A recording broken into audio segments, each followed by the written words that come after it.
Monday, the 13th of August. Let me turn the radio down.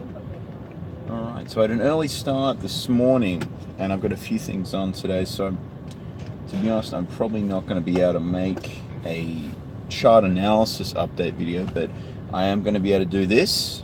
But, I might be able to, but just in case, I'm doing this live video. So the New Zealand US dollar sell trade is sitting at about 1% unrealized. Now, I can't quite remember when I got into it. It was Thursday night at about 10:30 on the 4-hour candle entry. It was the low of that candle. I got in about 10:30 at night, so it was after the 9 o'clock Perth time candle close, and I liked that. And really, what caught my attention was the bearish engulfing candle on the daily that was printed, and it hadn't actually finished printing, but I really liked that one, and that's what sort of triggered me to get in. So I'll try and keep this around 10 minutes or so. I'm just driving to athletics training. I'm going to vacuum the car because it's been neglected a little bit. I used to have a really nice car, a Volkswagen Golf R. I sold that though, which gives me a little bit more disposable income to play around with, especially handy since I'm trialing at a prop firm in September as well, Star Beta. Look, so I was up at 2:30 this morning, so I caught the open. Gap down on the Euro US dollar, which was interesting. So I would watch that for, some mean reversion. Now, guys, if you're not already following TSS Forex channel, really nice guy, based in Melbourne, I believe, full-time trader. Doesn't just day trade Forex, he does stocks, he swing trades, cryptocurrencies as well, he trades, not invests. So I'm sort of in the same boat like that. I actually, to get the position in Star Beta, or potentially the position, I traded Bitcoin future contracts. So I day trade them as well. So that was interesting. But look, in regards to the charts currently, so I'm still short the New Zealand US dollar. The stop loss, if it continues to weaken today, I will move the stop to break even. I'm watching the pound. That's broken through support as well. And I'm also looking at the Aussie dollar potentially as a sell trade. That's at a 1.5 year low currently. So what I really would honestly like to see is a bit of a pullback on both of them. And then tomorrow, we go for an entry tomorrow. So I don't really like to enter trades on Monday. In fact, I don't enter trades on Monday. Just from my back testing, I've seen statistically, especially for longer term positions, for a few weeks or so I can hold. I think my average hold time is about 8 days. I was looking at the Owanda's performance page, and so that was interesting, to be honest. The quickest trade was probably, I think, the USD, and I bought that just above 112, and that pulled back pretty dramatically a little while ago. I think that was earlier in August. So I've actually already made 4 trades. So I've got the open position on the Kiwis. So it's been a bit of an active month, to be honest. Now, a couple of weeks ago, it was easy to sort of get into trades because I had that week off. So, I mean, the USDM wasn't a great trade. AusCAD wasn't too bad. It was a bit of a fake out, but it moved enough in my favor that it was a break-even trade. So there was no real harm done, but not really efficient use of capital, to be honest.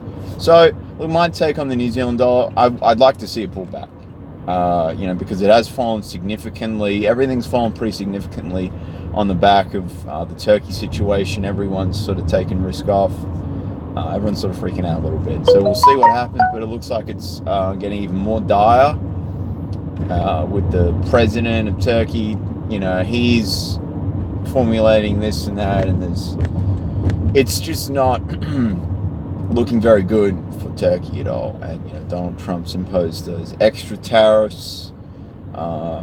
It's 50% on steel and aluminium, I think, something like that rings a bell. But that's what you want to get movement in the currencies. So the euro is vulnerable, and that's also a potential sell trade. Again, it actually is heading into support though, so I'll watch that keenly. I would be keen to take a trade, but we'll just wait and see on that one. I'm just going to sip the coffee here. So that's my take on things though, in regards to a game plan for this week.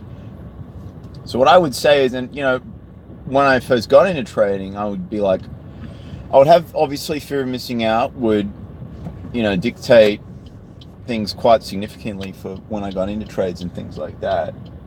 And that would lead to getting into subpar setups, which, in the long term is going to really hurt you, because really what you want to do as a trader is protect your capital. And I wasn't really doing that too well. So you want to wait, and you want things to really prove themselves to you, and the setups to be really top notch. So that's what I'm sort of trying to get across here. So the Aussie dollar is a potential sell trade. See a bit of a pullback, and then weakness continues tomorrow. Same for the pound. The euro, we'll see. The euro really might have the most potential. I really haven't researched this too heavily. I'm more of a technical trader, honestly, probably, like 90%. I need to be a little bit more of, respectful towards fundamentals, though. I've found that's something that's pretty key.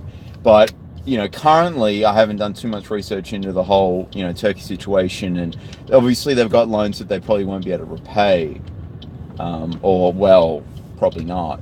So, and obviously European banks are exposed to all that. So that's why the euro has a lot of downside potential. And we're already seeing that. A lot of people are taking risk off. It's heavy selling on the euro. If you go to the daily chart, you'll see that it's been range bound for some time, nearly 2 months, and Connor sold, 7 weeks ago, and now he's a nice little profit. So that's something important to note. Like, if you do trade the higher time frames, you just let the trade go, really. It's a set and forget type thing.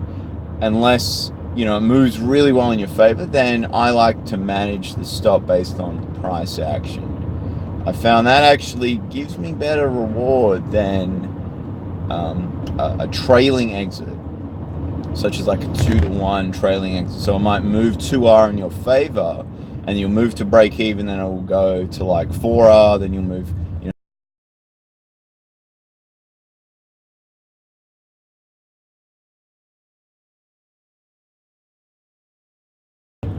see the price action, and it is challenging with the trailing exit. I started with just an automated trailing stop, so you can probably run 2. You can probably risk 1% on a discretionary stop that you move, and then another one with a trailing exit. But my main concern is just being a little bit vulnerable though to USD weakness.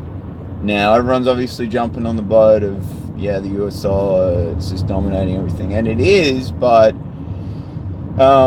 if I've got this New Zealand sell trade, and I really want to be able to move to break even before I sell the Aussie US dollar or the pound US dollar. So I'm really not keen to take, a full-size position there, because I'm really bargaining on the fact that the US dollar remains at a good level relative to the other pairs. So things turn around, I'm quite vulnerable to everything reversing.